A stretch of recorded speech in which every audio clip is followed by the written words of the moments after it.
Почитувани, со пари од Панама се прави криминал. Дали Дака Заев преку панамската шема за перење пари и криминал за 2000 стана во Тетово ќе го уништи градот. Една недела откако го објавивме случајот, власта молчи.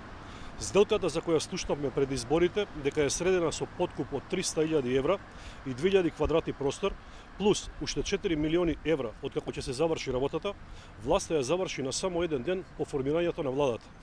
Ова се документи на кои што може да се види дека собственик на земјиштето на Шик Јелак е всушност фирма од Панама, тоа е фирмата Адастра Корп Груп, чиј собственик е Миодраг Давидовиќ Дака, која поседува домашната фирма Јелак Градба, каде управител е исто така Дака.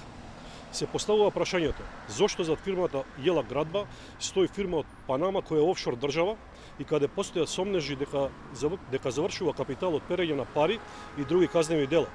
Дали какви се парите со кои ќе се гради во Шик Јелак и уште поважно, каде ќе заврши профитот од 200 милиони евра, колку што ќе изнесува претпоставената заработка од целиот бизнис со 2000 станови и илјадници метри квадратен, деловен и стамбен простор. Дали парите заработени во Македонија од нашите граѓани ќе се изнесат назад во Панама? Дали овој проект служи за испумпување на пари?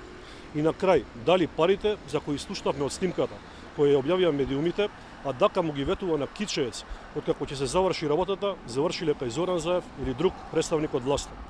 Овој проект е преобемен и штетен, го оптеретува централното градско подрачје и ја затвора циркулацијата на воздухот во Тетово, кој и онака е најзагаден град во Македонија. Ова градежна џунгла во најава ќе го уништи Тетово. Мафијата, криминалот и власта во Македонија се едно исто и мора да паднат. Ви благодарам.